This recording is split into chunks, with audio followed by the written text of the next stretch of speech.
Hello student, welcome to DKV tutorial. कैसे हो सभी लोग? एकदम बढ़िया हो। ऐसा होता है ना कि क्लास को स्टार्ट करने से पहले हमें आप लोगों का हालचाल लेना चाहिए कि आप सब लोग कैसे हो, ठीक हो, पढ़ रहे हो। और आप लोग भी हमें बता दिया करो कमेंट करके, हाँ सर एकदम मस्त है, बढ़िया है, सब कुछ बढ़िया चल रहा है, पढ़ाई पढ़ाई हमारी बढ़िया चल रही है और सारी व्यवस्थाएं भी ठीक चल रही हैं। तो चलो, इधर उधर की बातें हम बहुत बना लेते हैं कभी कभी, अब नहीं बनाएंगे।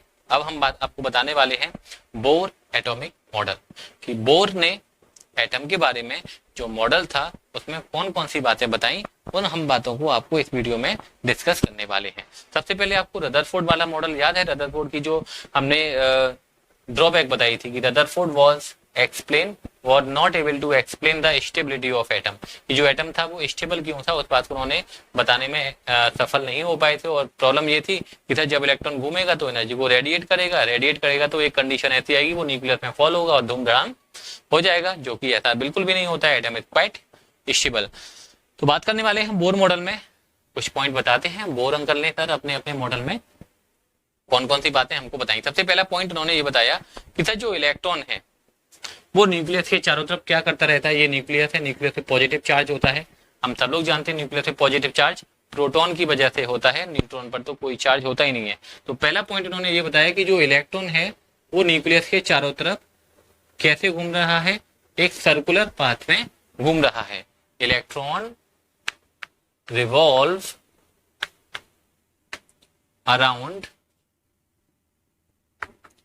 The nucleus in well defined orbit। ठीक है, ऑर्बिट को उन्होंने नाम दिया था एनर्जी लेवल। एनर्जी लेवल बोलो या फिर एक नाम और भी है इसका शेल, कि जो इलेक्ट्रॉन जिस रास्ते पर घूम रहा है उस रास्ते को इन्होंने नाम दिया, ऑर्बिट नाम दिया या एनर्जी लेवल नाम दिया या फिर शेल नाम दिया। ओके, पहला पॉइंट उन्होंने यही बताया कि electron revolve around the nucleus in well defined circular path and that circular path is called orbit या फिर शेल या फिर एनर्जी लेवल। अब दूसरी बात बताई इन्होंने भाई कि सर जब तक इलेक्ट्रॉन अपने शेल में घूम रहा है, जब तक इलेक्ट्रॉन अपने शेल में, अपने ऑर्बिट में, अपने एनर्जी लेवल में घूम रहा है, तब तक उसके एनर्जी में कोई भी चेंज नहीं होगा। ठीक है, ध्यान रखिएगा, जब तक इलेक्ट्रॉन अपने शेल में घूम रहा है। तो हम कैसे लिखेंगे? जब तक इलेक्ट्रॉन अपने शेल में घूम रहा है कैसे लिखेंगे? As long as electron revolve in its shell, shell की जगह पर एनर्जी लेवल लिख सकते हैं, ऑर्बिट लिख सकते हैं ना। क्या होगा? There is no change in its energy, उसकी एनर्जी में कोई भी चेंज नहीं होने वाला। ये बात बोर ने बिल्कुल क्लियर कर दी, जो ड्रॉबैक रदरफोर्ड मॉडल में बनी हुई थी। यहां पर बोर अंकल ने ये बात बिल्कुल बोल दी कि जब तक इलेक्ट्रॉन अपने शेल में घूम रहा है उसकी एनर्जी में कोई भी चेंज नहीं होगा, ना तो उसकी एनर्जी कम होने वाली है और ना ही उसकी एनर्जी ज्यादा होने वाली। तो था चेंज कब होगा भाई? जब तक इलेक्ट्रॉन अपने शेल में घूम रहा है तभी तक तो चेंज नहीं होगा। तो कब चेंज होगा? तो हम बताते हैं, जब इलेक्ट्रॉन एक शेल से दूसरे शेल में जाए। जैसे ये इलेक्ट्रॉन अभी पहले वाले शेल में घूम रहा है और इसको मन कर रहा है कि चलो आज हम थोड़ा दूसरे वाले शेल में घूम के आएंगे, तो क्या अपने आप चला जाएगा? नहीं। जब इलेक्ट्रॉन, ठीक है, पहले शेल से दूसरे में, तीसरे में, चौथे में, जो नीचे वाला शेल है उसको हम बोलेंगे लोअर एनर्जी लेवल। ठीक है, पहले शेल को हम क्या बोल रहे हैं यहाँ पर? Lower energy level. और जो ऊपर वाले शेल हैं उनको हम बोल रहे हैं हायर एनर्जी लेवल। तो नीचे वाले शेल का क्या नाम बोला जा रहा है? Lower energy level. ऊपर वाले शेल को क्या बोला जा रहा है? Higher energy level. तो जब इलेक्ट्रॉन लोअर एनर्जी लेवल से हायर एनर्जी लेवल में जाएगा, फिर से बोलो, जब इलेक्ट्रॉन लोअर एनर्जी लेवल से हायर एनर्जी लेवल में जाएगा तब वो क्या करेगा? तब वो एनर्जी को एब्जॉर्ब करेगा। उसको कहीं ना कहीं से एनर्जी चाहिए, बिना एनर्जी के कोई भी, जैसे हमको अगर सीढ़ियां चढ़नी है, नीचे से ऊपर जाना है, तो हमको भी तो कहीं ना कहीं से एनर्जी की रिक्वायरमेंट होगी ना, बिना एनर्जी के हम नीचे से ऊपर नहीं जा पाएंगे। वही चीज यहाँ पर भी है, when electron move from lower energy level to higher energy level it will absorb energy. वो क्या करेगा, एनर्जी को एब्जॉर्ब करेगा। जैसे मान लीजिए यहाँ पर एनर्जी है E, ठीक है, L for lower energy level, और यहाँ पर एनर्जी है EH हायर एनर्जी लेवल। तो क्या बोला जा रहा है, as long as electron revolve in its shell there is no change in its energy when it move from lower energy when it moves from lower energy level to higher energy level, जब electron lower energy level से higher energy level में जाएगा तो वो क्या करेगा, it absorb energy. वो क्या करेगा,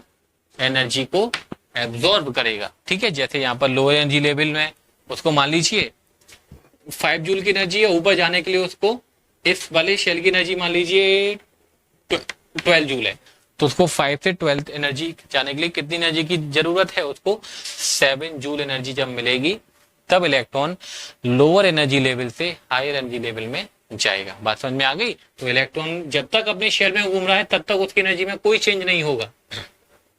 ये बात क्लियर बोला कि as long as electron revolve in its shell there is no change in its energy, but when electron move from lower energy level to higher energy level it will absorb energy. वो क्या करेगा, energy को absorb करेगा। और ऐसा नहीं है कि इधर नीचे से ऊपर गया ऊपर ही रह गया, ऐसा नहीं होगा, लौट के भी वापस आना है। ऊपर जाएगा, रहेगा, कूदेगा, खेलेगा, मचाएगा, ऊधम मचाएगा, लेकिन लौट के वापस आएगा।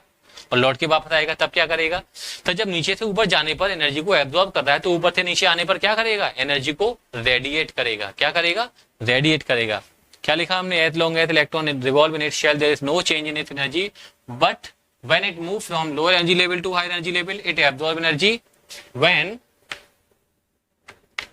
electron, या it लिख दीजिए, when electron move from, कहां से, या move की जगह पर रिटर्न लिखिए, जब वापस आ रहा है electron, when electron return from higher, कहां से वापस आ रहा है, higher energy level to lower energy level it radiate, radiate का मतलब प्रोड्यूस करना, ओके। वो क्या करेगा, एनर्जी को बाहर निकाल देगा। It radiate same amount of energy, जितनी एनर्जी उसने पहले एब्जॉर्ब की थी उतनी एनर्जी को क्या कर देगा, रेडिएट कर देगा। ठीक है, it radiate same amount of energy. यहाँ से यहाँ तक जाने में उसने कितनी एनर्जी को एब्जॉर्ब किया था, जैसे हमने यहाँ पर माना था कि 12 जूल है एनर्जी, यहाँ पर एनर्जी है 5 जूल, तो कितनी एनर्जी एब्जॉर्ब की उसने, 7 जूल।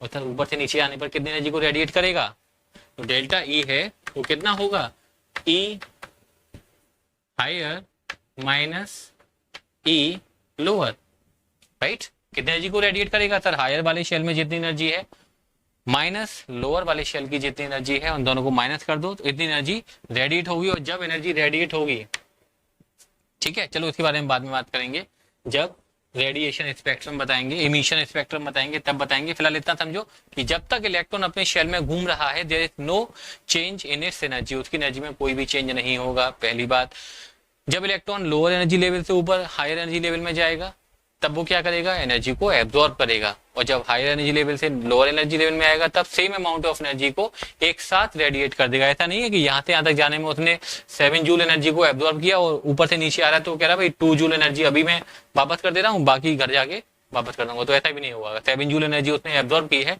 तो 7 जूल को ही at a single instalment radiate कर देगा, एक ही बार में सारी एनर्जी को बाहर निकाल देगा। और जो एनर्जी बाहर निकलेगी वो कितनी निकलेगी, जो हायर वाले शेल की एनर्जी है माइनस लोअर शेल की एनर्जी है। ये हो गया सेकंड पॉइंट। अब थर्ड पॉइंट की तरफ बढ़ते हैं। थर्ड जो इलेक्ट्रॉन है, ठीक है, वैसे तो बहुत सारे शेल होंगे, अब जरा मुझको इसको रफ करके दोबारा से बनाना पड़ेगा। ये न्यूक्लियस, ये शेल है सर, कई सारे शेल हैं, ठीक है, ये कहते हैं कई सारे शेल हैं। तो इलेक्ट्रॉन सर कौन से वाले शेल में घूमेगा, ये बात भी उन्होंने बताई, एक बहुत बढ़िया बात बताई कि इलेक्ट्रॉन कौन से वाले सेल में घूमेगा, तो electron revolve in that shell, electron उस एनर्जी लेवल में घूमेगा, उस शेल में घूमेगा, in which angular momentum of electron is complete multiple of h upon 2 pi। उन्होंने बताया कि इलेक्ट्रॉन उस वाले शेल में घूमेगा जिसमें इलेक्ट्रॉन का जो एंगुलर मोमेंटम होता है, मोमेंटम सब लोग समझते हो, मास इनटू वेलोसिटी, ये क्या होता है मोमेंटम।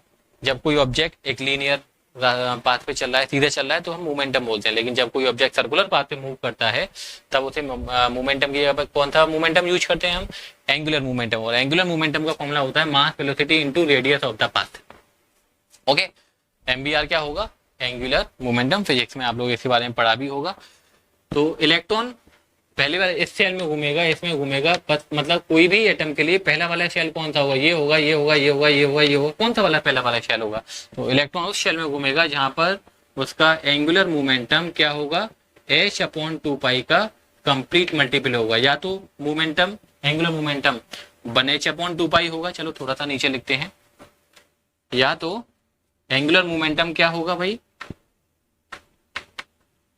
1h अपॉन 2 पाई होगा, या फिर 2h अपॉन 2 पाई होगा, या फिर 3h अपॉन 2 पाई होगा, या फिर 4h अपॉन 2 पाई होगा, या फिर NH अपॉन 2 पाई होगा। ठीक है, यहाँ पर n की वैल्यू क्या होगी, वेयर n क्या हो सकता है, 1 हो सकता है, 2 हो सकता है, 3 हो सकता है, डेड कितना भी हो सकता है। तो इलेक्ट्रॉन उस वाले शेल में घूमेगा जहां पर इलेक्ट्रॉन का जो एंगुलर मोमेंटम है वो कितना होगा, h अपॉन 2 पाई का कंप्लीट मल्टीपल होगा। h आप सब लोग समझते ही हो, प्लैंक कांस्टेंट होता है। तो ये बातें हो गई बच्चों, बोर मॉडल के बारे में हमने कुछ जनरल से जल्दी बातें बताई, आप लोगों को 3 पॉइंट बताए हैं कि तरह इलेक्ट्रॉन रिवॉल्व करता है न्यूक्लियस के चारों तरफ in circular path, well defined circular path, जिनको बोर ने बोला एनर्जी लेवल बोला, ऑर्बिट बोला, या फिर शेल बोला।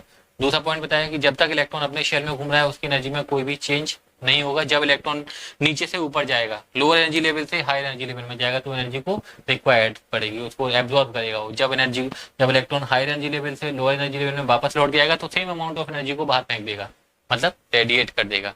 ओके, तो डेल्टा ई कितनी रेडिएशन होगा, ई हायर माइनस ई लोअर। और तीसरी बात उन्होंने ये बताया कि इलेक्ट्रॉन कौन से वाले शेल में घूमेगा, कौन से वाली शेल में घूमेगा, बोलो तो बताओ कौन से वाली शेल में घूमेगा, उस शेल में घूमेगा जहां पर इलेक्ट्रॉन का एंगुलर मोमेंटम कंप्लीट मल्टीपल होगा किसका, h अपॉन 2 पाई का। या तो 1h अपॉन 2 पाई होगा, या 2h अपॉन 2 पाई होगा, या 3h अपॉन 2 पाई होगा, या 4h अपॉन 2 पाई होगा, या फिर NH अपॉन 2 पाई होगा। n की वैल्यू 1 3 4 कितनी भी हो सकती है। तो ये कुछ जनरल सी बातें हैं। अब कुछ बोर्ड फॉर्मूले के बारे में बात करते हैं, आप इनको राइट करो, मैं इसको रफ करता हूँ, फिर कुछ फॉर्मूले बताता हूँ जो बोर्ड ने आपको बताए थे। बोर फॉर्मूले की बात करते हैं स्टूडेंट। बोर ने एक दो फॉर्मूले बताए, ठीक है, उनके बारे में भी हम इसी टॉपिक में बात करने वाले हैं। बोर फॉर्मूला, पहली बात उन्होंने बताई कि न्यूक्लियस के चारों तरफ इलेक्ट्रॉन रिवॉल्व करता है। कैसे पाथ पे रिवॉल्व करता है, सर्कुलर पाथ पे रिवॉल्व करता है। तो सर्कुलर पाथ की सर कोई ना कोई रेडियस होनी चाहिए, सर्कुलर पाथ की कोई ना कोई रेडियस होनी चाहिए। तो रेडियस का ही फॉर्मूला दिया, n square h square upon 4 पाई square m e square z। Okay, क्या फॉर्मूला दिया, n स्क्वायर h स्क्वायर 4 पाई square m e square z। तो यहाँ पर ये चीजें क्या है, n नंबर ऑफ शेल है, ये सर पहला शेल है तो पहले वाले शेल की रेडियस कितनी होगी, दूसरा शेल है दूसरे वाले शेल की रेडियस कितनी होगी। तो n की वैल्यू समझिए 1 2 3, पहले वाला शेल, दूसरा शेल, तीसरा शेल। h क्या है, प्लैंक कांस्टेंट, आप लोग पहले से जानते हो 6.6 इंटू 10⁻⁻34 जूल सेकेंड। 4 एक नंबर है, यहाँ पर ठीक से लिख देते हैं। पाई स्क्वायर आप सब लोग जानते ही हो। m क्या है, mass of electron 9 into 10⁻⁻31 kilogram. e क्या है, चार्ज ऑफ इलेक्ट्रॉन 1.6 इंटू 10⁻⁻19।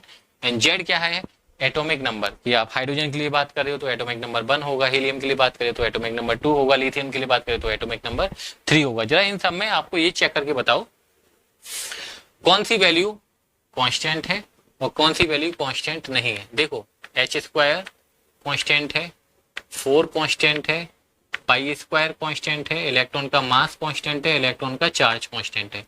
कौन कौन सी चीजें कांस्टेंट नहीं है? एक तो एन स्क्वायर कांस्टेंट नहीं है और एक जेड कांस्टेंट नहीं है। यहाँ पर जेड ही है, हाँ ठीक है जेड है। तो अगर मैं इन सब की वैल्यू लगाऊं, जैसे प्लैंक कांस्टेंट कितना होता है 6.6 into 10 to the power -34 whole square upon 4, pi की वैल्यू सब लोग जानते हो 3.14 whole square, mass 9.1 10 to the power -31, electron का charge 1.6 into 10 to the power -19 coulomb, N square upon Z square. जब इस पूरी वैल्यू को हम कैलकुलेट करते हैं बच्चों तो ये निकल के आता है करीब करीब 53 पिकोमीटर में।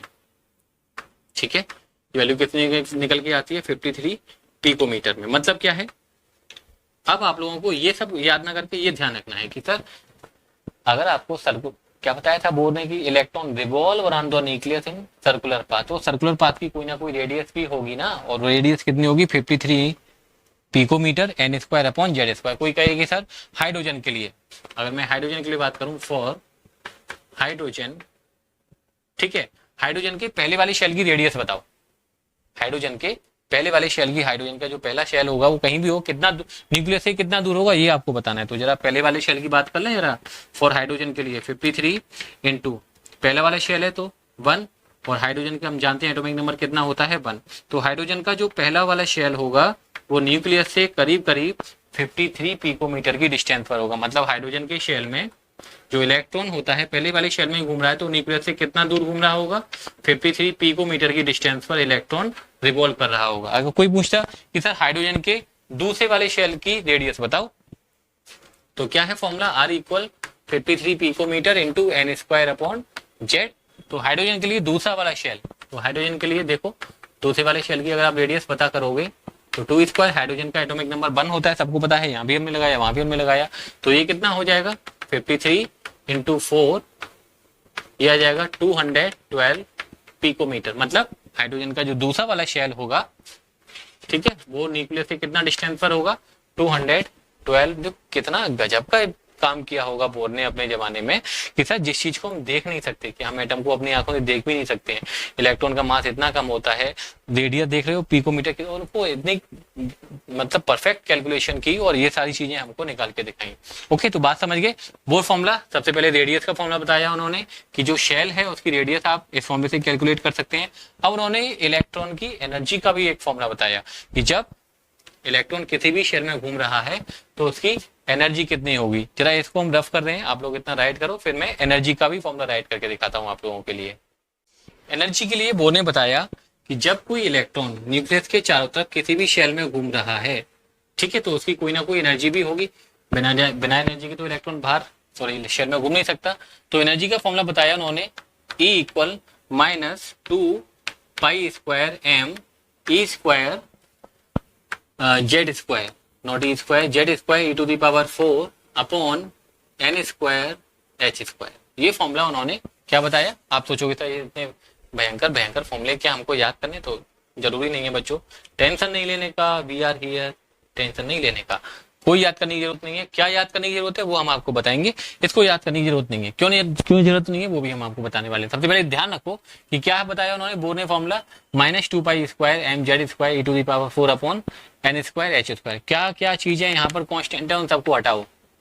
2 पाई स्क्वायर एम कॉन्स्टेंट है, ई कॉन्स्टेंट होता है, एच कॉन्स्टेंट होता है, बचा क्या, ऊपर बचा जेड स्क्वायर और नीचे बचा एन स्क्वायर। ठीक है, इन सब कांस्टेंट की जब हम वैल्यू लगा के इसको सॉल्व करेंगे तो ये वैल्यू कुछ निकल के आती है स्टूडेंट, हम आप लोगों के लिए रेडीमेड लेके आए हैं, -1312 Z square upon N square joule per mole. ठीक है, मतलब 1 मोल इलेक्ट्रॉन की जो एनर्जी निकल के आती है वो कितनी निकल के आती है, किलो जूल में, नॉट जूल, ये किलो जूल में निकल के आई है। करेक्ट, -1312, ये ध्यान रखना है आपको, ये चीज ना ध्यान रखें, किलो जूल में ध्यान रखें। ये एक इलेक्ट्रॉन की एनर्जी नहीं है, 1 मोल इलेक्ट्रॉन की एनर्जी है, मतलब 6.022 into 10 to the power 23 electron की। जब इसको जूल पर एटम में चेंज करोगे तो ये वैल्यू निकल के आती है -2.18 into 10 to the power -18 joule पर एटम। ओके, अगर एक एटम की बात कर रहे हो तो -2.18 इंटू 10⁻18, यहाँ पे ये वाला फैक्टर रह गया, ये वाला फैक्टर Z²/n² जूल पर एटम। और अगर आप लोग पर मोल की बात करोगे, एक मोल एटम की बात करोगे, तब यहाँ पर एनर्जी निकल के आती है -1312 Z²/n²। ये एनर्जी जूल में नहीं है, ये भी ध्यान रखना है सर, ये किलो जूल में निकल के आती है, राइट। तो ये बात बताई उन्होंने, किसने, बोर ने, कि सर जब कोई इलेक्ट्रॉन न्यूक्लियस के चारों तरफ घूम रहा है तो उसमें एनर्जी भी होगी, कितनी एनर्जी होगी, इतनी एनर्जी होगी। इसको थोड़ा मॉडिफाई किया हमने, दो तरीके से निकाल लिया, एक तो किलो जूल पर मोल में निकाल लिया और एक जूल पर एटम में निकाल लिया। इस एनर्जी के फॉर्मूले को स्टूडेंट और भी ज्यादा मॉडिफाई किया गया, देखो जरा हम इसको और मॉडिफाई करते हैं आप लोगों के लिए। जब इलेक्ट्रॉन, हम सब लोग पता है, हमने बोर मॉडल में पढ़ा हुआ था कि जब इलेक्ट्रॉन लोअर एनर्जी लेवल से एक हायर एनर्जी लेवल में जाता है, ठीक है, तो क्या करता है, लोअर से हायर में जाने पर एनर्जी को एब्जॉर्ब करता है, और जब हायर से लोअर में वापस आता है तो एनर्जी को रेडिएट करता है। कितनी एनर्जी को रेडिएट करता है, डेल्टा ई इक्वल, ठीक है। अब जरा हमको क्या करना पड़ेगा, चलो लिख के चलते हैं, डेल्टा ई इक्वल ई हायर माइनस ई लोअर। हो सकता है स्टूडेंट बुक में आप लोगों के यहाँ पर E1 और E2 लिखा हुआ हो, लेकिन हमने क्या लिखा हुआ है, ई हायर माइनस ई लोअर। तो ऐसे कोई टेंशन वाली बात नहीं है, बुक में 1 2 हो सकता है, हमने ई हायर लिख दिया है और ई लोअर लिख दिया। जरा मुझे बताओ, हायर एनर्जी लेवल में जो एनर्जी होगी वो कितनी होगी, -2 पाई स्क्वायर, या फिर यहां से लें सीधी, हम हायर एनर्जी लेवल में जो एनर्जी होगी सीधी सीधी यहीं से ले लेते हैं। कितनी होगी ये एनर्जी, -2.18 इंटू 10⁻⁻18 Z²/n²। हायर है इसलिए यहाँ पर लिख लेते हैं NH, कि ये N कौन सा वाला शेल है सर, हायर एनर्जी लेवल वाला है, माइनस लोअर एनर्जी लेवल में भी इतनी ही एनर्जी होनी चाहिए भाई, -2.18 इंटू 10⁻⁻18 Z²/n²। लेकिन लोअर एनर्जी लेवल के लिए हम यहाँ पर क्या लिखने वाले हैं, L, ठीक है। लोअर एनर्जी लेवल के लिए हमने क्या लिख दिया यहाँ पर, L। थोड़ा सा इसको अब मॉडिफाई करते हैं, सॉल्व करते हैं, देखते चलो। डेल्टा E इक्वल, ये नेगेटिव और नेगेटिव हो जाएगा पॉजिटिव, ठीक है। तो पहले उस वाले टर्म को लिखेंगे और फिर इस वाले टर्म को लिखेंगे, और कॉमन क्या आ जाएगा पूरे में से, चलो पहले आप लोगों के लिए हम लिख देते हैं, उसके बाद में चीजों को सॉल्व करते हैं। ये तो हो गया पॉजिटिव, और ये वाला पार्ट कैसा है, नेगेटिव 2.18 इंटू 10⁻⁻18 Z²/n²। ये कौन सा था, ये लोअर वाला है, और ये कौन सा है, ये हायर वाला है, राइट। अब जरा बताइए क्या कॉमन ले सकते हैं, 2.18 इंटू 10⁻⁻18 और Z² कॉमन है, बचा क्या, n² lower minus 1/n² higher. तो ये बात एनर्जी के बारे में हमने क्या किया, बोर फॉर्मूले को एनर्जी के टर्म में, सर जब इलेक्ट्रॉन, देखो कितना रियलिस्टिक है, जब इलेक्ट्रॉन ऊपर से नीचे आएगा तो क्या करेगा, एनर्जी को रेडिएट करेगा, कितनी एनर्जी को रेडिएट करेगा, ये कैसे कैलकुलेट करेंगे, तो सर इतनी एनर्जी को रेडिएट करेगा, 2.18 into 10⁻⁻18 Z² 1/n lower square minus 1/n higher square. अब कोई कहे कि सर जो रेडिएशन निकलेगा, इसको जरा हम रफ कर ले रहे हैं बच्चों, जगह की कमी है हमारे पास में, इस वजह से हम इस बात को रफ कर रहे हैं, ठीक है। ये हमने रफ कर लिया, क्या बताया कि जब इलेक्ट्रॉन लोअर एनर्जी लेवल से हायर एनर्जी लेवल में जाएगा तो एनर्जी को एब्जॉर्ब करेगा, और जब हायर से लोअर में जाएगा, हायर से लोअर में आएगा तो एनर्जी को बाहर निकालेगा। तो जो बाहर निकालेगा उसकी एनर्जी की, जो रेडिएशन निकलेगा उसकी एनर्जी इतनी होगी। मैं पूछूं ये जो रेडिएशन निकलेगा इसकी फ्रीक्वेंसी कितनी होगी, या फिर इसकी वेवलेंथ कितनी होगी, ठीक है। ये हमको बताना है कि जो एनर्जी निकल रही है उसकी फ्रीक्वेंसी कितनी होगी या फिर उसकी वेवलेंथ कितनी होगी। तो सब लोग जानते हो बच्चों, C इक्वल न्यू इंटू, या ये वाला फॉर्मूला मत लगाओ, E इक्वल लगाओ H new, E equal H new. तो न्यू इक्वल क्या हो जाएगा, न्यू इक्वल हो जाएगा E/H, राइट। न्यू क्या है, ध्यान रखना, फ्रीक्वेंसी है। न्यू क्या है, फ्रीक्वेंसी। ई की वैल्यू कितनी है, 2.18 into 10 to the power -18 z square 1/n lower square -1/n higher square. इसको रीड करने का तरीका भी ध्यान रखना, अपॉन क्या है, h। h सब लोग जानते हो प्लैंक कांस्टेंट होता है। इस वैल्यू को हम यहाँ पर लगाएंगे 10 to the power 18 z square upon h की वैल्यू कितनी होती है, 6.6 into 10 to the power -34 z square लिखा हुआ है 1/n lower square -1/n higher square. Okay, और जब इस वैल्यू को आप सॉल्व करोगे स्टूडेंट, तो ये वैल्यू निकल के आएगी फ्रीक्वेंसी के टर्म में 3.29 into 10 to the power +15 z square 1/n square lower -1/n square higher. ठीक है, फ्रीक्वेंसी की बात हो रही हो तो आप ये फॉर्मूला लगाइए। ठीक है, एनर्जी की बात हो रही है तो ये फॉर्मूला लगाइए। लेकिन अगर वेवलेंथ की बात हो रही होगी तब क्या लगाएंगे, अगर वेवलेंथ की बात होगी तब वहां पर फॉर्मूला क्या लगाएंगे। तो सब लोगों को पता है सर वेवलेंथ का फॉर्मूला क्या होता है, C equal new into lambda. तो लैम्डा इक्वल क्या हो जाएगा, C अपॉन न्यू, या फिर मैं ऐसे भी लिख सकता हूँ कि 1/λ इक्वल न्यू अपॉन C। ठीक है, और 1/λ को हम जानते हैं सब लोग, न्यू बार भी बोला जाता है, वेव नंबर जिसको हम बोलते हैं। आप लोगों को ध्यान आना चाहिए, ये सारी वैल्यू लगाइए। Nu bar equal 1/λ equal nu कितना है, न्यू है ये 3.29 into 10 to the power 15 z square right 1/n square lower -1/n square higher. Correct, और C की वैल्यू कितनी होती है प्यारे बच्चों, 3.6 into 10 to the power 8 metre पर सेकेंड। अब जरा हम इस वैल्यू को, ओनली 3.6 नहीं होती है, 3 इंटू 10 टू द पावर 8 होती है। ये कभी कभी छोटी मोटी गड़बड़ें हो जाती हैं, इसको ठीक कर लेते हैं।